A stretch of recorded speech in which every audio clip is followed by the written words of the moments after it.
Where was this episode last week? Seriously, I waited all day Wednesday and Thursday for this episode last week, and it didn't come out, and it finally comes out now on this Wednesday. I mean, I know for a fact it probably wasn't on break, because I saw the Raws of this series like a week ago.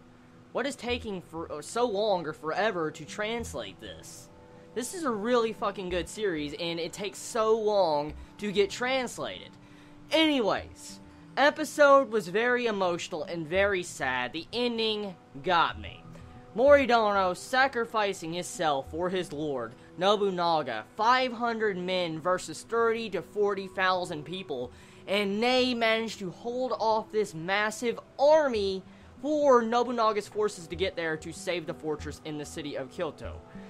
That was a very sad moment, because if you take a step back and actually look at the big picture, he may have died. Mori-dono may have died. But he died like a warrior. He died like a true champion, and he actually accomplished his goal in death. Because even though he died, and even though he had 500 men versus 30 to 40,000 people, he still managed to win, technically. He may have lost, all of his men may have lost, but they still won because Nobunaga's forces made it in time to stop them from being annihilated. Like, you know, the entire fortress and having their fortress taken over.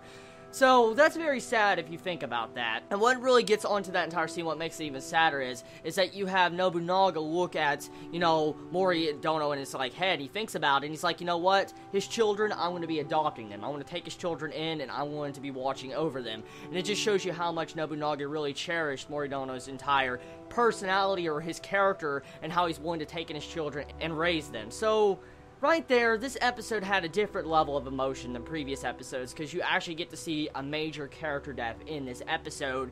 And if I'm curious, does Mori-dono die in, you know, real history? I mean, I know he dies, but I mean, did he die like that? Like, did he die versus like 30 to 40,000 men when he only had 500? Did that really happen? Because if that did, that is a boss fucking way to go down. Seriously, it's like the 300 movie. That's exactly what it reminds me of, with him fighting that long, and at the very least managing to accomplish as much as he did. Now, Nobunaga brings up something very interesting in this episode. He states that, is this who Nobunaga really is? Always running away and stuff like that. And you gotta think about this real quick. Saburo doesn't know the real history of Nobunaga. He doesn't know how Nobunaga really dies or anything like that.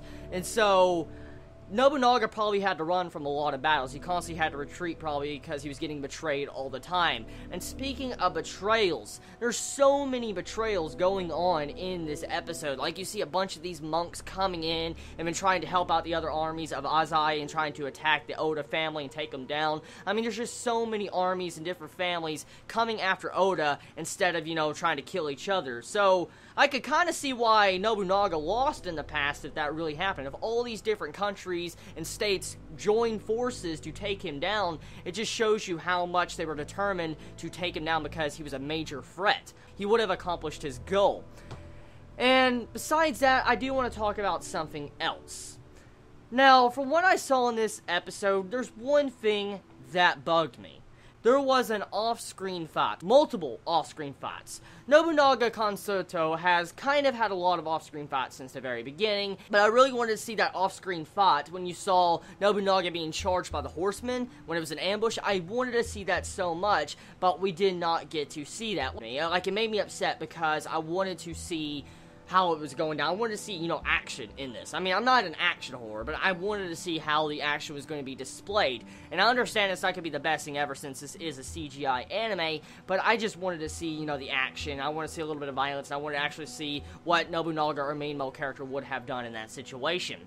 So, for the most part, a very enjoyable episode. I loved it from start to finish. Very sad. Hopefully, next episode, episode 10 of Nobunaga Concerto, doesn't take this long to translate. So, let me know in the comments below how you felt about this episode. I love all of you so much. You have a wonderful day or night wherever you live. Please be safe. Chibi out.